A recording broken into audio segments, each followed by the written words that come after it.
চিকেনের কত রকম স্টার্টার তো আমরা প্রায়ই খেয়ে থাকি, তবে চিকেনের এই রেসিপিটা কিন্তু একবার করে দেখতেই পারো, দুর্দান্ত লাগে। তার জন্য কিন্তু নিয়ে নিয়েছি বোনলেস চিকেন, আর চিকেনগুলোকে একটু ছোটো ছোটো সাইজের কেটে নিয়েছি। এবার এর মধ্যে আমি একে একে দিয়ে দিলাম পরিমাণ মতো লবণ, লঙ্কার গুঁড়ো, কিছুটা ধনের গুঁড়ো, তারই সাথে কিন্তু দিয়ে দিলাম গোলমরিচের গুঁড়ো। এরপর আমি এতে দিয়ে দিচ্ছি কিছুটা লেবুর রস, আর তোমরা কিন্তু চাইলে এখানে ভিনিগারটাও দিতে পারো। এরই সাথে দিয়ে দিলাম সামান্য একটু সয়া সস, তার সাথে কিন্তু আদা রসুনের পেস্ট, আর দিয়ে দিলাম এইরকম চৌকো করে কেটে রাখা পেঁয়াজ আর ক্যাপসিকাম দিয়ে কিন্তু সব কিছুকে খুব ভালো করে হাতের সাহায্যে মেখে নিচ্ছি। আর এই চিকেনটাকে ম্যারিনেট করে যদি আধ থেকে 1 ঘন্টা মতো রেখে দেওয়া যায় তবে কিন্তু টেস্টটা অনেকটাই ভালো আসে। তবে হাতে সময় না থাকলে এইভাবে করে নিয়েও কিন্তু তৈরি করে নেওয়া যায়। চিকেনটাকে ম্যারিনেট করে আমি কিছুক্ষণের জন্য কিন্তু রেখে দিয়েছিলাম। এদিকে একটা বাটির মধ্যে আমি নিয়ে নিচ্ছি কিছুটা ময়দা, আর তার সাথে নিয়ে নিলাম কিছুটা কর্নফ্লাওয়ার, আর তারই মধ্যে দিয়ে দিলাম লবণ, লঙ্কার গুঁড়ো আর কিছুটা গোলমরিচের গুঁড়ো, দিয়ে দিলাম আদা রসুনের পেস্ট, আর তারই সাথে দিয়ে দিলাম সামান্য একটু চিনি আর একটা ডিম। এবার কিন্তু প্রথমে এই সব কিছু খুব ভালো করে আমি মিক্সড করে নেব, আর এটা দিয়ে কিন্তু একটা ব্যাটার মতো তৈরি করে নিতে হবে।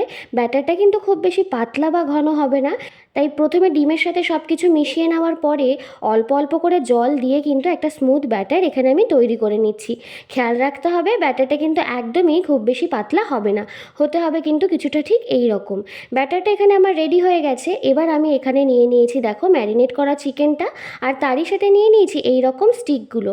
আমার কাছে যেহেতু টুথপিক ছিল না, তাই আমি কিন্তু এই স্টিকগুলোকে অর্ধেক করে নিয়েছি। এবার এই একটা স্টিক নিয়ে তার মধ্যে প্রথমে পেঁয়াজ, তারপর ক্যাপসিকাম, তারপরে ওই ম্যারিনেটেড চিকেন, তার ওপর থেকে কিন্তু আবারও পেঁয়াজ আর ক্যাপসিকামের এই রকম একটা লেয়ার করে নিয়েছি। ঠিক এইভাবেই কিন্তু আমি সমস্ত কাঠিগুলো চিকেন, পেঁয়াজ আর ক্যাপসিকাম দিয়ে গেঁথে নেব। ঠিক এইভাবেই দেখো আমি প্রত্যেকটা কিন্তু রেডিও করে নিয়েছি। এবার ওই ব্যাটারের মধ্যে আমি স্টিকগুলোকে এইভাবে ডুবিয়ে নিচ্ছি, আর আগে থেকেই কড়াইতে কিন্তু কিছুটা তেল আমি গরম হতে বসিয়ে দিয়েছিলাম।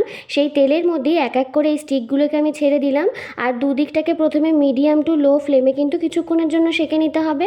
তারপরে এই লো টু মিডিয়াম ফ্লেমেই কিন্তু চিকেনগুলোকে নেড়ে চেড়ে ভালো মতো ভেজে নিতে হবে। গ্যাসের ফ্লেমটা কিন্তু একদমই হাই করা যাবে না, এতে কিন্তু চিকেনটা ভেতরে কাঁচা থেকে যাবে আর ওপরের লেয়ারটা কিন্তু পুড়ে যেতে পারে। তাই লো টু মিডিয়াম ফ্লেমে রেখেই চিকেনগুলোকে কিন্তু উল্টে পাল্টে বেশ লাল লাল করে ভেজে নিতে হবে। চিকেনগুলো দেখো এখানে একদম পুরোপুরি রেডি হয়ে গেছে।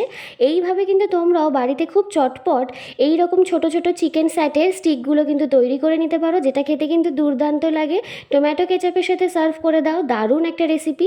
বাড়িতে যদি হঠাৎ করে কোনো গেস্টও চলে আসে তাদেরকেও কিন্তু এটা অনায়াসে তোমরা করে দিতে পারো।